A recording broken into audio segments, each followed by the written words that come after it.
మన inner peace YouTube ఛానల్లో ఆధ్యాత్మిక శాస్త్రం స్పిరిచువల్ సైన్స్ సెషన్స్లో ఈరోజు ఎపిసోడ్కి మీ అందరికీ స్వాగతం అండి.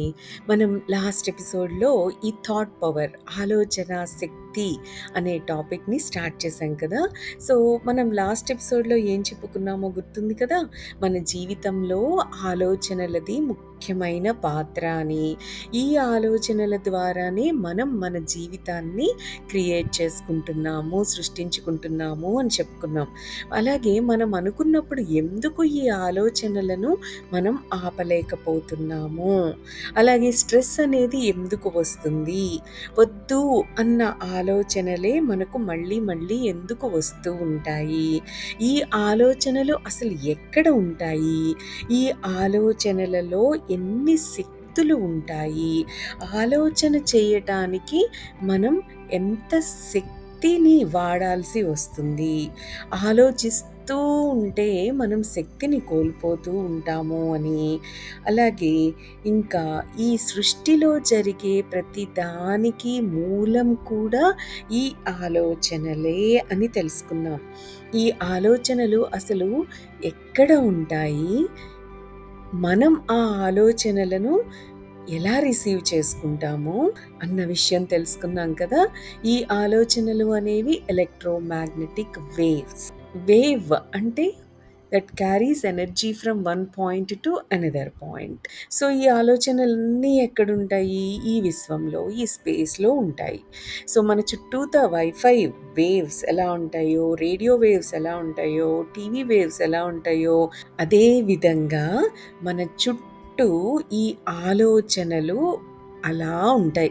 అందరి ఆలోచనలు, ఈ ప్రపంచంలో ఉన్న అందరి ఆలోచనలు అలా విశ్వంలో ఉంటాయి, ఎక్కడికి పోవు. అయితే మనం ఈ ఆలోచనలను మరి ఎలా రిసీవ్ చేసుకుంటాం, మన బ్రెయిన్లో ఉన్న న్యూరాన్స్తో. ఎన్ని న్యూరాన్స్ ఉంటాయి మన బ్రెయిన్లో? 10 బిలియన్ న్యూరాన్స్ ఉంటాయి. ఒక్కొక్క న్యూరాన్ ఒక్కో సూపర్ కంప్యూటర్లా పనిచేస్తుంది. ఆ న్యూరాన్స్ చేసే పనుల్లో ఒక పని ఏమిటి అంటే ఈ విశ్వంలో ఉన్న ఆలోచనలను రిసీవ్ చేసుకోవడం. ఈ భూమి మీద ఉన్న అందరూ ఆలోచనలను రిసీవ్ చేసుకుంటూనే ఉన్నారు కదా. మరి అందరికీ ఒకే రకమైన ఆలోచనలు ఎందుకు రావడం లేదు అన్న డౌట్ వస్తుంది కదా మనకి. సో ఒక ఎగ్జాంపుల్తో దీన్ని అర్థం చేసుకుందాం. రేడియో ఉందనుకోండి, అందులో ఒక 5 ఛానల్స్ని మాత్రమే ఆ రేడియో రిసీవ్ చేసుకునేటట్టు దాన్ని తయారు చేశాము అని అనుకుందాం. సో మనం కేవలం 5 ఛానల్స్నే వినగలం కదా ఆ రేడియో యూజ్ చేసి. ఒకవేళ మన దగ్గర ఉన్న రేడియో మన చుట్టూ ఉన్న అన్ని రేడియో వేవ్స్ని రిసీవ్ చేసుకునేటట్లు తయారు చేయబడింది అనుకోండి, అప్పుడు మనం అన్ని ఛానల్స్ని వినొచ్చు కదా. అంటే అన్ని ఛానల్స్ మనకి ఆ రేడియో ద్వారా మనం వినగలుగుతాం. మనం ఏ ఫ్రీక్వెన్సీకి ట్యూన్ చేసుకుంటే ఆ ఫ్రీక్వెన్సీలో వస్తున్న ఛానల్ని మనం వినగలుగుతాం. ఇలా మనం మన చుట్టూతా ఉన్న అన్ని రేడియో ఛానల్స్ని వినగలుగుతూ ఉంటాం. అదే విధంగా మనం కూడా ఈ సృష్టిలో ఉన్న అనంతమైన ఆలోచనలను అన్నిటినీ రిసీవ్ చేసుకోవచ్చు. కానీ ఇలా రిసీవ్ చేసుకోవడం అనేది దేని మీద ఆధారపడి ఉందో తెలుసుకోవాలి. ఇప్పుడు నాకెందుకు బుద్ధుని యొక్క ఆలోచనలు రావటం లేదు, బిల్ గేట్స్కి వచ్చిన ఆలోచనలు నాకెందుకు రావటం లేదు అంటే, మన బ్రెయిన్లో ఏ ఏరియా అయితే యాక్టివేట్ అయ్యి చైతన్యంగా ఉంటుందో ఆ ఏరియాకి సంబంధించిన ఆలోచనలను మాత్రమే మనం ఈ విశ్వం నుండి, ఈ స్పేస్ నుండి, యూనివర్స్ నుండి మనం స్వీకరించగలుగుతాం అన్నమాట. సో మన బ్రెయిన్కి ఉన్న పవర్తో కంపేర్ చేస్తే మనం బ్రెయిన్ని వాడేది నథింగ్ అని చెప్పొచ్చు. చాలా చాలా చిన్న ఏరియానే మనందరికీ కూడా బ్రెయిన్లో యాక్టివేట్ అయ్యి ఉంటుంది. మరి ఈ యాక్టివేట్ అయ్యే ఏరియాని పెంచుకోవాలి అంటే ఏం చేయాలి? ధ్యానం చేయాలి. అసలు బ్రెయిన్ ఎలా పనిచేస్తుంది? ఒక ట్రాన్స్‌మీటర్ లాగా పనిచేస్తుంది. అండ్ ఒక రిసీవర్ లాగా కూడా బ్రెయిన్ పనిచేస్తుంది. ఏం రిసీవ్ చేస్తుంది? ఈ విశ్వంలో ఉన్న ఆలోచనలను రిసీవ్ చేసుకొని, మళ్ళీ ప్రొడ్యూస్ చేసి, ఈ విశ్వంలోకి ట్రాన్స్మిట్ చేస్తుంది. అలా మన ఆలోచనలకు మన బ్రెయిన్ కీలక పాత్ర పోషిస్తుందన్నమాట. ఒక వ్యక్తి గురించి మనం పదే పదే ఆలోచిస్తూ ఉన్నామనుకోండి, ఆ వ్యక్తి మనకు కాల్ చేయటమో, మెసేజ్ చేయటమో జరుగుతుంది కదా! ఇది ఎక్స్‌పీరియన్స్ చేసే ఉంటారు కదా! సో, ఇది ఎలా జరుగుతుంది అంటే, మనం ఒకే వ్యక్తి గురించి ఆలోచించినప్పుడు, మన బ్రెయిన్ ఆ ఆలోచనలను ట్రాన్స్మిట్ చేస్తుంది. ఆ వ్యక్తి గనక మనతో గుడ్ అండ్ హెల్తీ రిలేషన్‌షిప్‌లో ఉంటే, అతను రిసీవ్ చేసుకునే స్టేజ్‌లో ఉంటే, ఆ వ్యక్తి మనం ట్రాన్స్మిట్ చేసిన ఆలోచనను రిసీవ్ చేసుకుంటాడు. దీనినే మనం టెలిపతి అని అంటాము.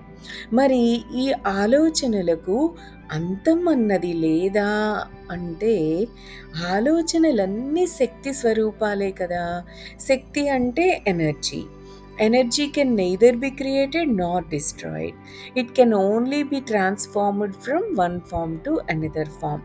ఎలా అయితే విద్యుత్ శక్తిని కాంతిగా మారుస్తామో, tube light or bulb switch on చేసినప్పుడు విద్యుత్ శక్తి కాంతిగా మారుతుంది.